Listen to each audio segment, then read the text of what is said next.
Assalamualaikum warahmatullahi wabarakatuh. Perkenalkan nama saya Monas Dashamoni. Di sini saya sebagai moderator dari kelompok mesin. Kami akan mempresentasikan persamaan dan perbedaan antara tugas 1 dan tugas 2. Dalam tugas identifikasi arsitektur Mesir, fokus utama adalah memahami bagaimana perkembangan arsitektur di negara ini mencerminkan sejarah, budaya, serta kondisi sosial dan geografisnya. Mesir, sebagai negara yang berada di persimpangan Afrika dan Timur Tengah, memiliki arsitektur yang merupakan perpaduan antara warisan masa lalu dan pengaruh modern. Kota-kota seperti Kairo dan Alexandria menampilkan lanskap yang kaya dengan bangunan bersejarah, masjid-masjid megah, serta gedung-gedung modern yang mencerminkan pertumbuhan urban. Arsitektur Islam banyak mewarnai wajah perkotaan Mesir, dengan ciri khas kubah, menara, serta dekorasi geometris yang rumit. Masjid-masjid seperti Masjid Al-Azhar dan Masjid Ibn menunjukkan keahlian dalam penggunaan material lokal dan pencahayaan alami. Di sisi lain, pertumbuhan kota modern menghadirkan gedung pencakar langit dan kompleks perumahan yang menyesuaikan diri dengan kebutuhan masyarakat urban saat ini. Kota Kairo sebagai ibu kota juga menjadi saksi perkembangan arsitektur kontemporer dengan bangunan seperti Grand Egyptian Museum yang menggabungkan desain modern dengan unsur budaya. Melalui identifikasi ini dapat terlihat bagaimana Mesir mengharmonisasikan antara tradisi dan inovasi dalam arsitekturnya, menciptakan lanskap kota yang unik dengan lapisan sejarah dan perkembangan zaman. Persamaan. Pertama, pendekatan kategorisasi, yaitu dalam kedua tugas identifikasi ada upaya untuk pengelompokan bangunan berdasarkan bentuk, fungsi, atau gaya tertentu. Kedua, contoh bangunan. Contoh bangunan dalam arsitektur Mesir, yaitu piramida dikategorikan sebagai makam raja, sedangkan kuil sebagai tempat penjagaan. Kemudian, contoh dalam arsitektur modern, seperti halnya gaya Bauhaus dikategorikan sebagai arsitektur minimalis fungsional, sementara Art Deco sebagai gaya dekoratif yang mewah. Lalu, kedua, analisis karakteristik. Identifikasi di kedua konteks dilakukan dengan melihat karakteristik utama suatu bangunan. Dalam arsitektur Mesir, karakteristik seperti bentuk piramid, kolom besar, dan hieroglif menjadi dasar identifikasi. Dalam arsitektur modern akhir, karakteristik seperti material yang digunakan, inovasi struktural, dan elemen menjadi faktor utama. 3. Konsep simbolisme dan estetika. Dalam arsitektur Mesir, bentuk bangunan seringkali memiliki makna simbolis, seperti piramida yang mencerminkan perjalanan spiritual ke langit.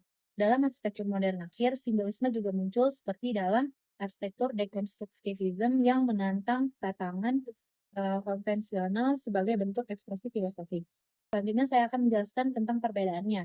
Yang pertama, fokus identifikasi.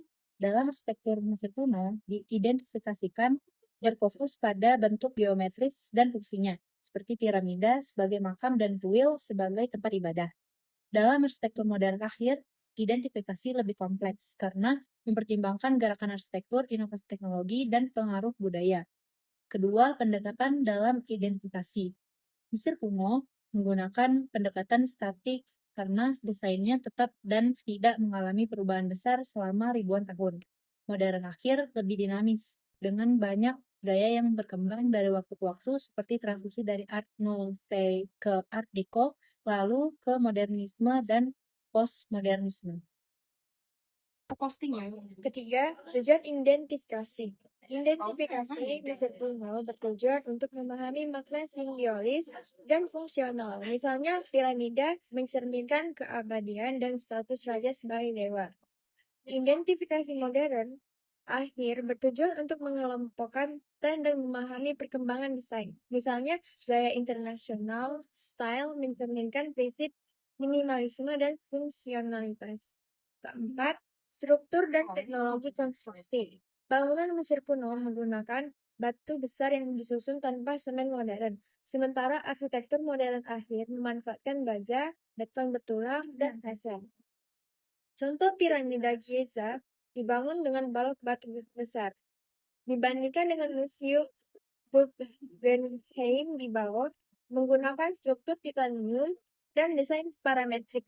Kelima, Faktor yang mempengaruhi arsitektur Mesir kuno dipengaruhi oleh agama dan kondisi alam, seperti pengguna batu kapur dan sekitar Sungai Nil.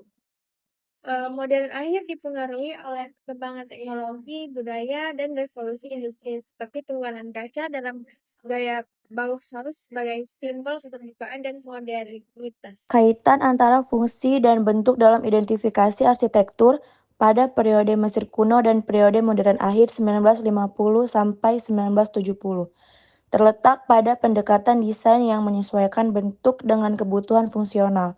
1. Periode Mesir kuno. Fungsinya, arsitektur Mesir kuno seperti piramida, kuil dirancang untuk tujuan religius, spiritual, dan kekuasaan. Bentuk monumental dan simetris mencerminkan keabadian dan hierarki sosial, dengan material seperti batu yang tahan lama. Kedua, periode modern akhir 1950 sampai 1970. Fungsi arsitektur modern menekankan utilitas, efisiensi, dan kebutuhan manusia, seperti hunian dan perkantoran.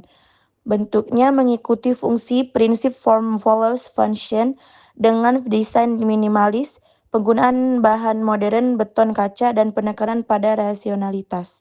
Kesamaan, kedua periode menyesuaikan bentuk dengan fungsi, meskipun konteks dan tujuannya berbeda, religius vs utilitarian. Perbedaan, Mesir kuno menggunakan simbolisme dan keabadian, sementara modern akhir fokus pada efisiensi dan kebutuhan manusia kontemporer. Apa itu arsitektur? Arsitektur adalah ekspresi budaya, teknologi, dan nilai-nilai masyarakat yang berkembang sesuai dengan konteks zamannya. Dari identifikasi periode Mesir hingga modern akhir, tepatnya 1950 sampai 1970, arsitektur dapat dipahami sebagai cerminan peradaban yang menyesuaikan bentuk dan fungsi dengan kebutuhan, kepercayaan, dan kemajuan teknologi. Pada periode Mesir, arsitektur berfungsi sebagai simbol kekuasaan, spiritualitas, dan keabadian, dengan bentuk monumental yang mencerminkan kepercayaan religius dan hierarki sosial. Kemudian, pada periode modern akhir, arsitektur bergeser ke pendekatan fungsionalitas, di mana efisiensi dan inovatif menekankan adaptasi terhadap kebutuhan manusia dan lingkungan melalui material modern dan desain yang dinamis.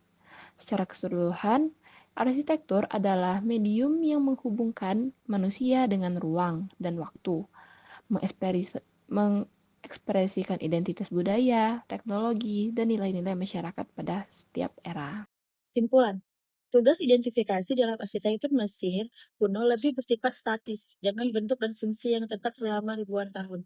Tugas identifikasi dalam arsitektur modern akhir lebih dinamis dengan berbagai gaya dan inovasi yang berkembang sesuai dengan zaman.